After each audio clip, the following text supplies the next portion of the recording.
Hello बच्चों, आप सभी का स्वागत करता हूं मैं विशाल भार्गव। तो हमने कल देखा जो हमारी कक्षा चल रही है 12वीं, तो 12वीं कक्षा का जो पहला अध्याय है विद्युत क्षेत्र, उसके संदर्भ में हमने कल बात की थी। तो एक बिंदु आवेश के कारण जो विद्युत क्षेत्र के लिए विद्युत क्षेत्र की तीव्रता का हम उपयोग करते हैं किसी गणितीय रूप में प्रदर्शित करने के लिए। तो मैंने यहाँ पर एक फॉर्मूला देखा था कल, E बराबर F अपॉन Q या फिर F बराबर EQ।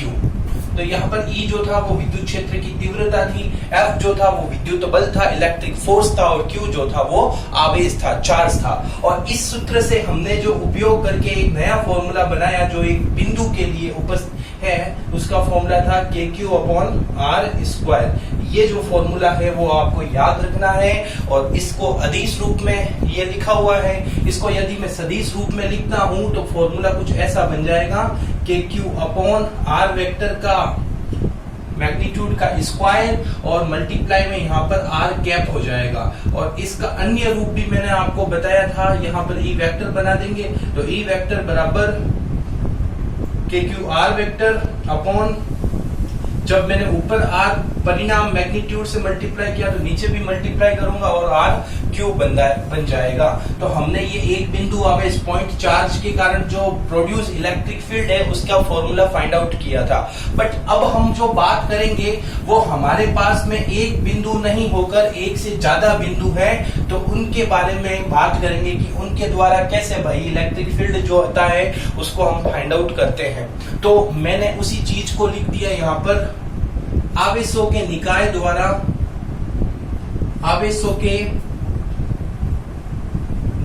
द्वारा उत्पन्न विद्युत क्षेत्र की तीव्रता, या फिर इसका दूसरा नाम मैं ये भी बोल सकता हूं अध्यारोपण का सिद्धांत, क्योंकि मैंने आपको बताया विद्युत क्षेत्र की जो तीव्रता होती है वो सदिश राशि होती है, और सदिश राशि होती है तो फिर इसकी जरूर ये जो है अध्यारोपण के सिद्धांत को फॉलो करेगी। मैंने आपको कल क्वेश्चन पूछा था सदिश राशि और अदिश राशि में क्या अंतर होता है। तो सदिश राशि वह राशि होती है जिसका परिणाम व दिशा दोनों होते हैं। उदाहरण के तौर पे अगर मैं बात करूं वेग, तो वेग सदिश राशि है, तो वेग है, त्वरण है, आपका बल जो है, संवेग है, ये सब सदिश राशियों के अंतर्गत ही आती हैं। जैसे विद्युत क्षेत्र ले लिया आपने, चुंबकीय क्षेत्र ले लिया, जिनकी दिशा होती है, दिशा का बहुत जरूरी आवश्यकता है। वेक्टर क्वांटिटी है ये। वेक्टर क्वांटिटी क्या होती है? जिसमें मैग्नीट्यूड एंड डायरेक्शन दोनों की प्रेजेंस होनी बहुत जरूरी है। और अदिश राशि वह राशि जिसमें दिशा का कोई मतलब नहीं है, कोई आवश्यकता ही नहीं है दिशा की, मतलब उसका जो मैग्नीट्यूड होता है परिणाम उसी से काम चल जाता है, डायरेक्शन दिशा की जरूरत नहीं पड़ती है। वो राशियां अदिश राशियां कहलाती है। अदिश राशियां जो सामान्य गुणा भाग जोड़ बाकी से काम हो जाता है अदिश राशियों में, लेकिन सदिश राशियों में नहीं होता है, क्योंकि आप बचपन से जो जोड़ बाकी गुणा भाग कर रहे हो वो अदिश राशि के अंतर्गत ही आता है। क्यों? क्योंकि आपने 3 और 5 को जोड़ा, तो 3 और 5 के परिणाम मैग्नीट्यूड से ही आपको मतलब था। तो 3 और 5 जो है वो 8 8 हो गए, लेकिन आपको डायरेक्शन मतलब 3 थोड़ी ये कहता है कि भाई मैं तो पूर्व दिशा में जा रहा था, वो 5 कहता है मैं पश्चिम में जा रहा था, हमको कैसे जोड़ दिया आपने। तो यहाँ पर दिशा का कोई रोल नहीं था, लेकिन जहां दिशा का रोल होता है वहां पर नियम भी कुछ स्पेशल बन जाते हैं। जैसे गुणनफल के लिए भी अगर अपन देखें तो 2 प्रकार के फॉर्मूले अपन देखते हैं। 2 सदिश राशियों का गुणनफल करते हैं, उसके लिए 2 अलग विधियां हैं। तो उस 2 अलग विधियां हैं वो आपने 11वीं कक्षा में पढ़ के आ चुके हो, तो मैंने अभी समझाना है, उसी टॉपिक पे डिस्कस करते हैं। तो आवेशों के निकाय के द्वारा उत्पन्न विद्युत क्षेत्र की तीव्रता, या फिर इसको बोल सकते हैं इंटेंसिटी ऑफ इलेक्ट्रिक फील्ड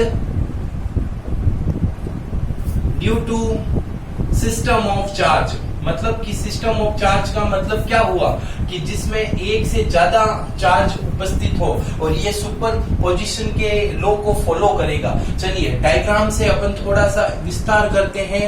तो यहाँ पर x और ये y, और यहाँ पर मैंने कुछ आवेश लेने पड़ेंगे। तो भाई जी मैंने समझा कि ये जो है Q1 आवेश जो है इसको r डिस्टेंस पे लिया, मूल बिंदु से R1 दूरी पर Q1 आवेश उपस्थित है, इसी प्रकार Q2 आवेश जो है वो R2 दूरी पर स्थित है, इसी प्रकार Q3 आवेश जो है, इसी प्रकार Qn आवेश जो है वो Rn दूरी पर स्थित है। और यहाँ पर मुझे देखना है कि यहाँ मुझे एक बिंदु रखना है कि भाई कोई भी पर्टिकुलर बिंदु है, सपोज दैट कि ये बिंदु है, ये बिंदु जो है वो O बिंदु है, या O बिंदु बोल देते हैं, O बिंदु, और ये जो मूल बिंदु है, और O बिंदु जो है उसकी जो डिस्टेंस होगी वो RO होगी। तो RO डिस्टेंस पर बिंदु O है, और इस पर हमें चुंबक विद्युत क्षेत्र का जो मान है Q1 के कारण, Q2 के कारण, Q3 के कारण, डैश डैश डैश Qn के कारण, सभी के कारण जो परिणामी इलेक्ट्रिक फील्ड जनरेट यहाँ पर होता है, परिणामी विद्युत क्षेत्र की तीव्रता हमको ज्ञात करनी है। तो आइए हम ज्ञात करते हैं, देखते हैं। तो चलो,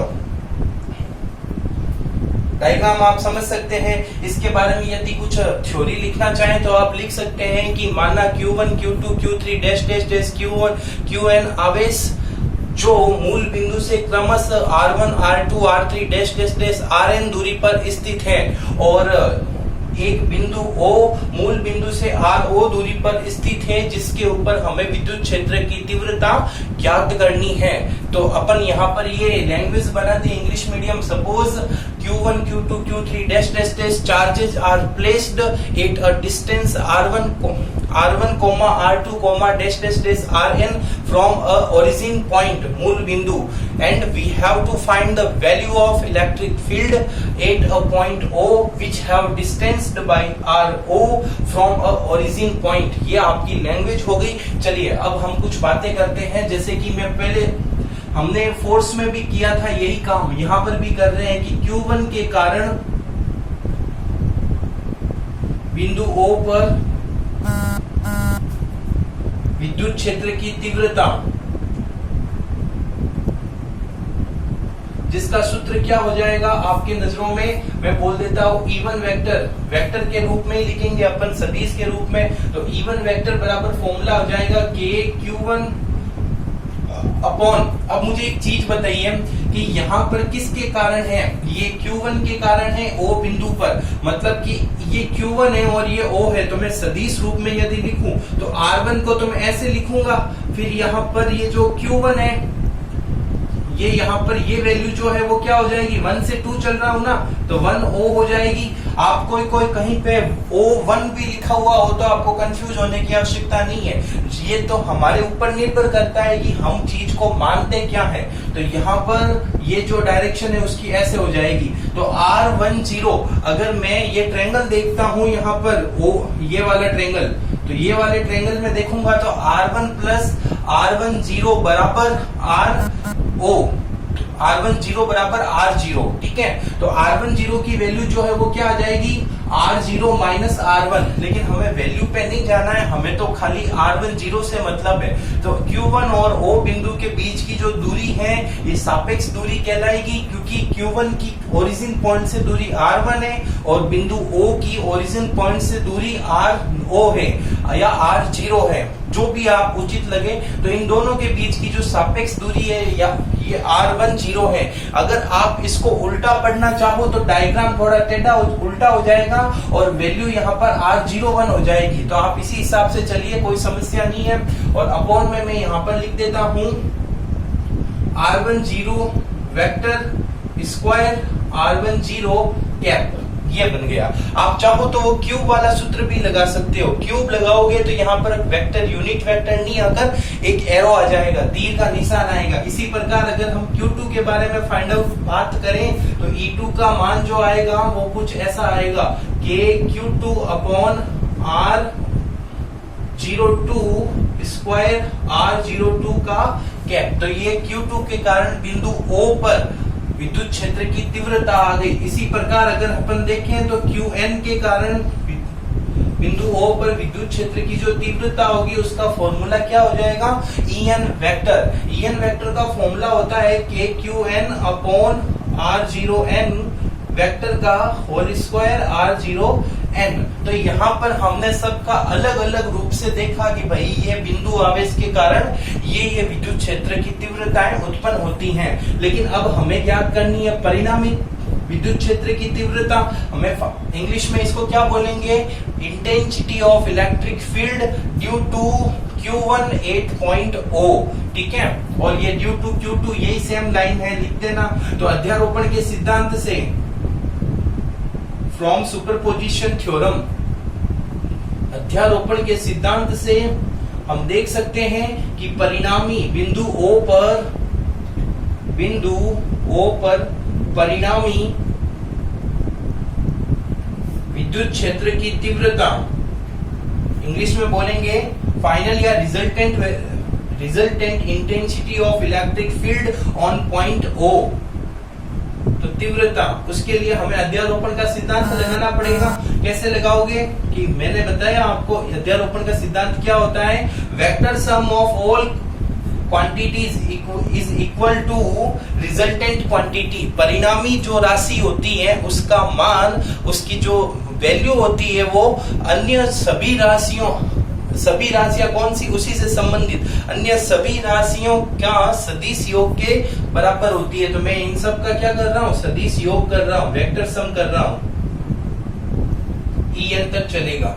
चलिए मान रख देते हैं अपन यहाँ पर। तो मान रखेंगे तो यहाँ E1 की जगह में क्या रख दूंगा, KQ1 अपॉन R01 वेक्टर का होल स्क्वायर, R01 का K plus KQ2 upon R02 vector का होल स्क्वायर, R02 का कैप, डैश डैश डैश। और यही कार्यक्रम चलेगा n के लिए, तो KQN अपॉन R0n वेक्टर का होल स्क्वायर, R0n कैप। तो बेटा ये बन गया आपके समक्ष। अब आप मुझे एक चीज बताओ, अगर मैं चाहूं तो इसको कुछ सिग्मा रूप में लिख सकता हूं क्या? जी हाँ, बिल्कुल लिख सकता हूं। तो चलो सिग्मा के रूप में लिखते हैं। मैंने आपको सिग्मा के रूप में लिखना बताया था फोर्स वाले केस में। चलो ये तो आप मुझे खुद बताएंगे, क्या K सब में समान है? जी हाँ, K समान है।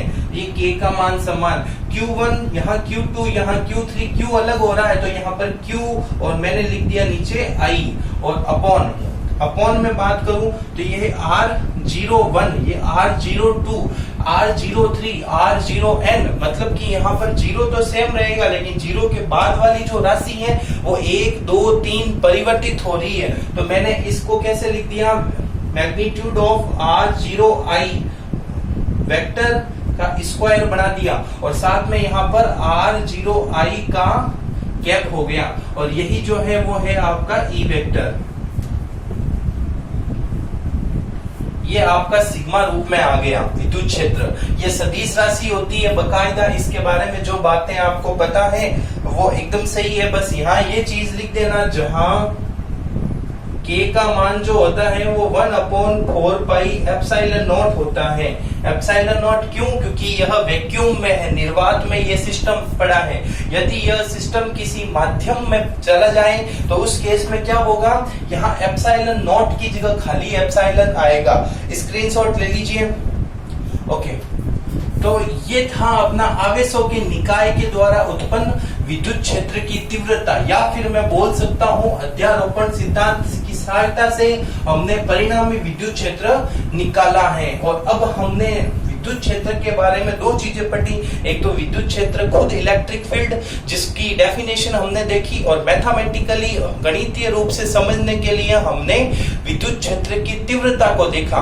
अब हम इसको डायग्रामेटिकली समझेंगे, और डायग्रामेटिक समझ के लिए हमें एक नया नाम आएगा विद्युत क्षेत्र रेखाएं, उसको पढ़ना है। तो चलो नया टॉपिक है विद्युत क्षेत्र रेखाएं।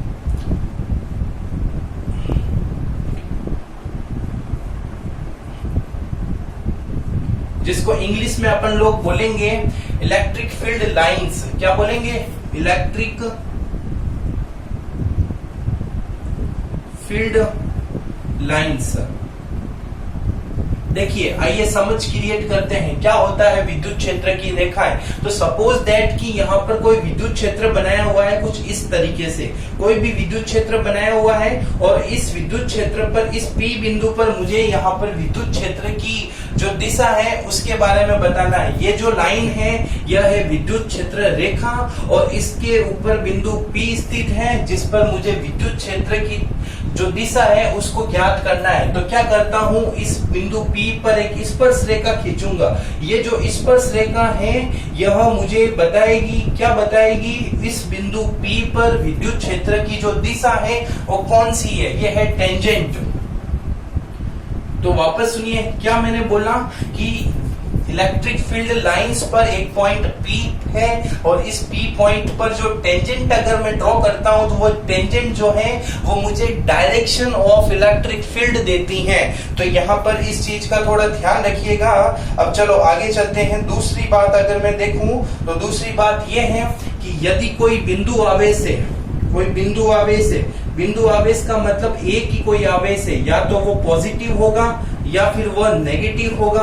तो पॉजिटिव जो आवेश होता है इसके द्वारा जो उत्पन्न विद्युत क्षेत्र की जो रेखाएं होती है वो बाहर की तरफ होती है। मतलब पॉजिटिव आवेश जो है वो कुछ इस प्रकार बनेगा, इसके अंदर से बाहर की तरफ विद्युत क्षेत्र रेखाएं जो है वो गमन करती हैं और माइनस जो होता है उसके अंदर की तरफ विद्युत क्षेत्र रेखाएं जो है वो आती हैं। देखो ये दोनों साथ में नहीं रखा है मैंने, या बोला मतलब या तो ये रखा हुआ है तब या फिर ये रखा हुआ है तब, ये दोनों साथ में नहीं है। यदि ये दोनों साथ में हैं, सपोज दैट कि मैं यही बना देता हूं, जैसे कि ये तीसरा बोलो कि युगल है, विपरीत युगल, विपरीत युग्म या युगल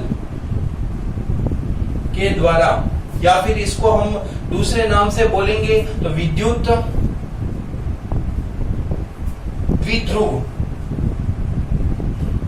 इलेक्ट्रिक डाइपोल। इलेक्ट्रिक डाइपोल यदि है तो उसके केस में कैसे होगा, मतलब एक तो यहाँ पर पॉजिटिव है और एक यहाँ पर नेगेटिव है, ये नेगेटिव है और ये पॉजिटिव, क्योंकि इलेक्ट्रिक डाइपोल जो होता है उसका जो नेगेटिव चार्ज होता है वो आगे होता है लेफ्ट साइड में और ये होता है राइट साइड में। तो इसके कारण अब देख सकते हैं ये दोनों किसी विशेष दूरी मतलब स्मॉल दूरी d पर स्थित है, या माइनस का q है और ये प्लस का q है और इसके बीच की जो दूरी है वो बहुत ही कम है, सपोज दैट 2a है डिस्टेंस। तो इस केस में विद्युत क्षेत्र जो रेखाएं हैं वो कैसे शो अप करेगा, तो भाई मैं जानता हूं कि प्लस जो होता है वो प्लस जो है वो विद्युत क्षेत्र रेखाओं को भेजता है और माइनस ग्रहण करता है। यहाँ आपने देखा तो ये प्लस जो है वो विद्युत क्षेत्र रेखाओं को ऐसे इस प्रकार से भेजेगा और ये रेखाएं जो है वो माइनस में जाएगी और ये ही फ्लो चलता रहता है, मतलब रेगुलरली ये फ्लो चलता रहता है। अब इसमें और इसमें अंतर क्या है, इसमें अंतर ये है कि इन दोनों को मैंने साथ में लिया है, बट यहाँ पर मैंने साथ में नहीं लेकर मैंने एकल लिया है, एकल बिंदु आवेश, और यहाँ पर युग्म के रूप में लिया है। चलिए एक बात और, चौथी बात, यह कोई लूप का निर्माण नहीं करती है। लूप का मतलब क्या, लूप का निर्माण नहीं करती है। अब लूप क्या होता है, लूप फॉर्मेशन क्या होता है, तो देखिए समझते हैं अपन। एक मैंने यहाँ पर सपोज दैट की कोई चुंबक ले ली, ये बार चुंबक है, आपके सिलेबस में आएगा बाद में, इसको भी विस्तारित रूप से हम पढ़ेंगे। लेकिन यहाँ पर अगर हम देखें तो मैंने एक चुंबक ले ली जिसका एक नॉर्थ पोल है उत्तरी ध्रुव और एक साउथ पोल है दक्षिणी ध्रुव। तो होता क्या है यहाँ पर कि उत्तरी ध्रुव से चुंबकीय क्षेत्र रेखाएं, देखो यहाँ हम डिस्कस कर रहे हैं विद्युत क्षेत्र रेखाएं, यहाँ मैं एक वर्ड बोल रहा हूँ चुंबकीय क्षेत्र रेखाएं। तो चुंबकीय क्षेत्र रेखाएं नॉर्थ पोल से जाती हुई साउथ पोल में एंटर करती हैं और जैसे ये साउथ पोल में एंटर करती हैं तो चुंबक के अंदर ये साउथ पोल से नॉर्थ पोल में जाती है और इस प्रकार ये एक लूप का निर्माण कर रही है। तो यहाँ तो लूप का निर्माण बकायदा हो रहा है, बट यहाँ पर कोई लूप का निर्माण नहीं हो रहा है, इसलिए मैंने कहा कि लूप का निर्माण ये नहीं करती। अगर ऐसा होता ना कि यहाँ पर प्लस से ये जाता और फिर माइनस से आ जाता तो फिर ये लूप का निर्माण करती, बट ये तो करती नहीं है। चौथी बात नहीं हो गई कंप्लीट। पांचवी बात, कभी भी प्रतिच्छेद नहीं करती है, कभी प्रतिच्छेद नहीं करती है, मतलब कि इंटरसेक्ट एक दूसरे को कभी भी ये इंटरसेक्ट नहीं करती हैं। ठीक है, चलो अगली बात अपन देखते हैं। अगली बात ये आपने बना दिया, ओके। यदि ये चलो विपरीत युग्म था, लेकिन यहाँ पर यदि मैं बोलता, ये छठा पॉइंट है, या इसी का ये फर्स्ट ले लो और ये सेकंड ले लो, ये पीडीएफ में आपको मिल जाएगा, समस्या वाली बात नहीं है, बस चीजों को समझते हुए चलो। समान युग्म की बात करता हूं, समान युग्म। अब समान युग्म कौन कौन से हो सकते हैं? या तो पॉजिटिव पॉजिटिव होगा या फिर नेगेटिव नेगेटिव होगा। ये दोनों अलग अलग हैं, तो पॉजिटिव पॉजिटिव का खेल देखते हैं। तो पॉजिटिव पॉजिटिव में क्या होगा? ये भी जाएगा बाहर, बाहर की ओर भेजेगा, बाहर की ओर, और ये बाहर भेजेगा, ये भी तो बाहर भेजेगा। तो ये बाहर भेजेगा तो ये आपस में एक दूसरे को प्रतिच्छेद नहीं करेगी, इसके कारण ये ऐसे चली जाएगी और ये जो है वो ऐसे चली जाएगी। आप देख सकते हैं यहाँ पर ये एक दूसरे से नहीं, यहाँ पर प्लस माइनस था तब ये तो जा रही थी, लेकिन प्लस ये भी भेज रहा है, ये भी भेज रहा है, तो यहाँ पर समस्या उत्पन्न हो जाएगी। या फिर ये भी ग्रहण कर रहा है,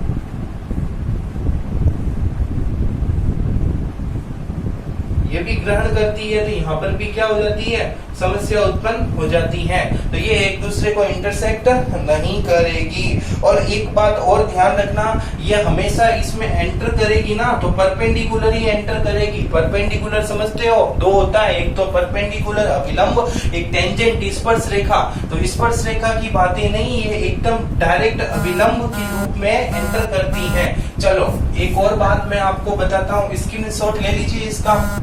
ओके,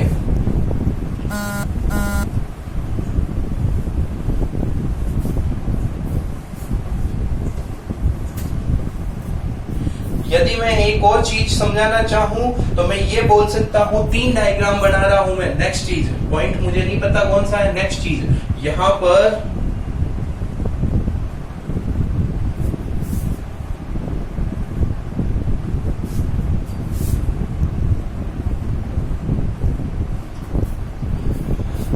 तीन चीजें बनाई है मैंने। इसमें आप देख सकते हैं कि भाई ये जो है समान रूप से चल रही है, तो इस केस में जो चुंबकीय क्षेत्र है उसका नेचर, इस केस में विद्युत क्षेत्र होता है, उसकी प्रकृति कैसी होती है? तो इस केस में जो प्रकृति होती है, समान परिमाण व असमान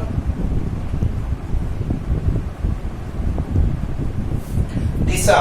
मतलब कि इसमें जो परिणाम है वो तो समान रहता है, मतलब नियत रहता है। परिणाम का मतलब क्या होता है? मैग्नीट्यूड। तो मैग्नीट्यूड जो है वो तो कांस्टेंट है एकदम, लेकिन जो डायरेक्शन है वो हर पॉइंट पे चेंज हो रही है। देख सकते हैं, हमने पहला पॉइंट पढ़ा, इस पॉइंट पर डायरेक्शन अलग होगी, क्योंकि इस पॉइंट पर ऐसे स्पर्श रेखा टेंजेंट खींचेंगे, इस पॉइंट पर ऐसे स्पर्श रेखा टेंजेंट खींचेंगे।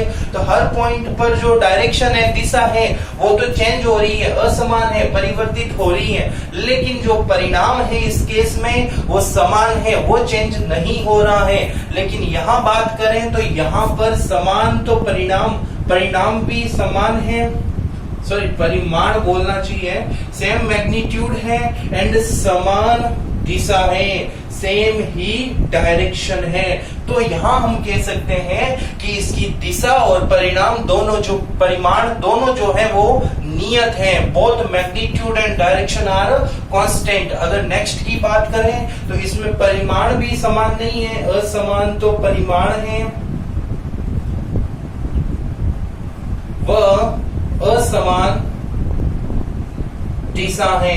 मतलब मैग्नीट्यूड और डायरेक्शन दोनों के मान में कोई कॉन्स्टेंटिटी नहीं है, मतलब चेंज हो रहे हैं। तो ये एक अच्छा पॉइंट था। एक अलग पॉइंट है वो ये है, यहां पर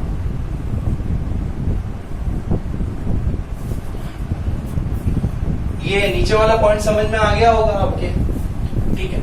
और ये एक नया पॉइंट समझाने की कोशिश कर रहा हूं मैं आपको।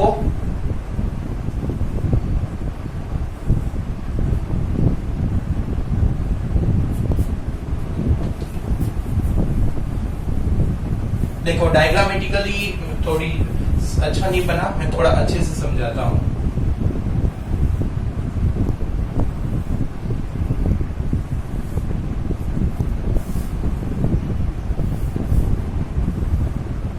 देखो यहां पर मैंने कुछ बात ली है, जैसे कि सेम साइज की बात करता हूं,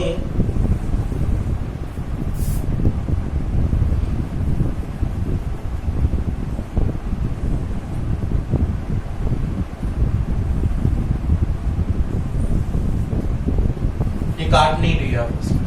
ये देखो 3 जो मैंने क्षेत्र लिए वह ए बी सी नाम दिया मैंने, ए बी सी। इन तीनों क्षेत्र में मुझे बताना है कि भाई ई ए, बी और ई सी इन तीनों में क्या रिलेशन होगा।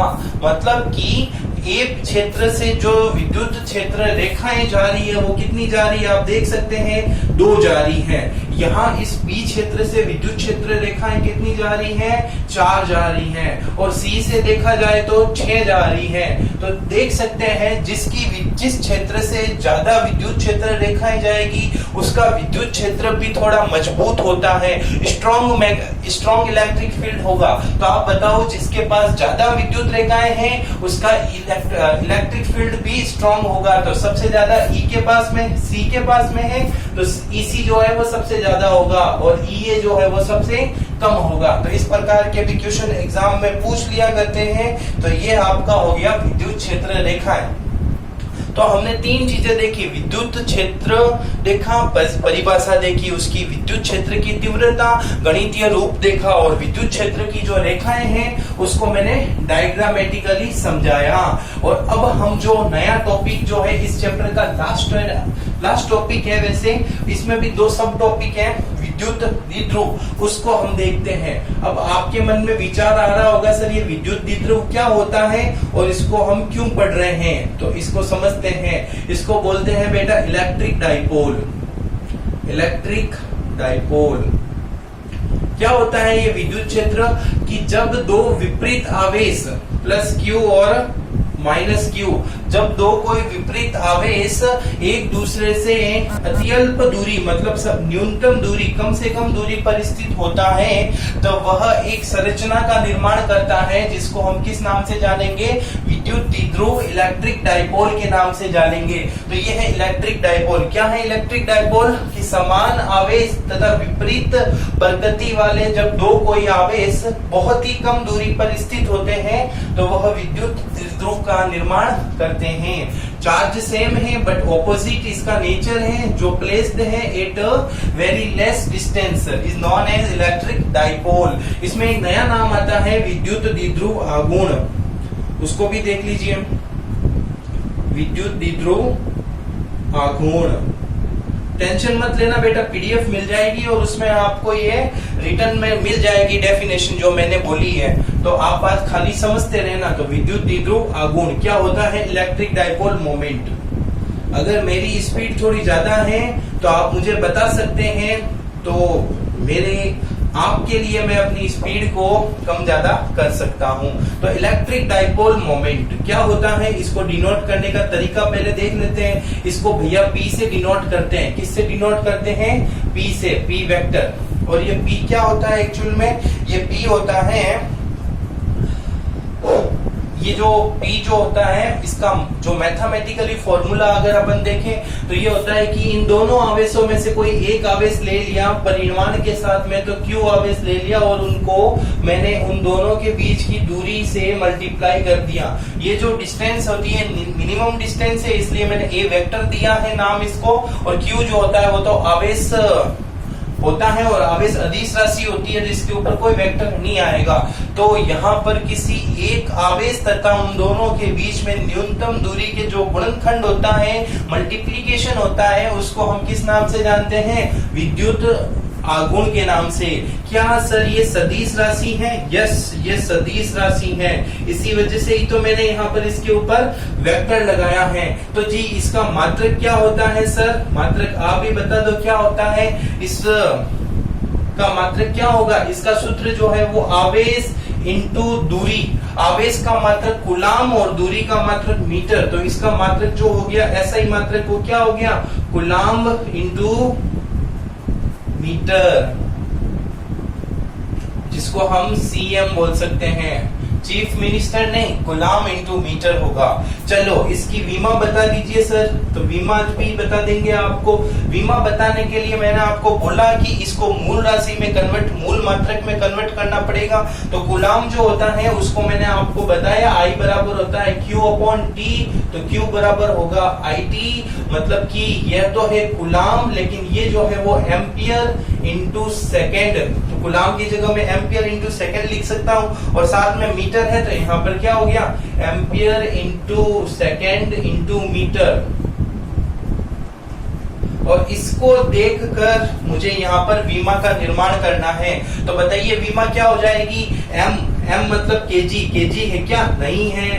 लंबाई है क्या, जी हाँ है। कितनी बार, एक बार। समय है क्या है, एक बार। और एम्पियर, एम्पियर कितना है भैया, एक बार। तो ये हो गई इसकी विमा। किसकी विमा हो गई, इसकी विमा। अब एक और बात कि ये सर ये सदिश राशि है, तो इसका जो दिशा होती है वो कैसे होती है, तो मैं कहूंगा बेटा इसकी जो दिशा होती है वो सदैव माइनस क्यू से प्लस क्यू की तरफ होती है। कहां से कहां होती है, माइनस क्यू से प्लस क्यू की तरफ। ये माइनस क्यू, ये प्लस क्यू, हमेशा माइनस क्यू से प्लस क्यू की तरफ होती है। तो ये आपके सामने हो गया विद्युत द्विध्रुव, ठीक है। हाँ, तो बच्चों आपका समय समाप्त करता हूं मैं आज, और हम अगले चरण में देखेंगे कि विद्युत द्विध्रुव के कारण जो उत्पन्न विद्युत क्षेत्र जो है वो क्या होता है, दो प्रकार से होता है। तो अक्ष पर और निरक्ष दोनों पे अपन फाइंड आउट करेंगे, और साथ में बल आघूर्ण ज्ञात करेंगे। और इसी प्रकार कल का जो क्लास होगी वो अपने इस चैप्टर की अंतिम क्लास होगी। कोई समस्या है आपको तो प्लीज कमेंट बॉक्स में बताइए, मैं सुविधा अनुसार आपके डाउट को सॉल्व करने का प्रयास करूंगा। धन्यवाद।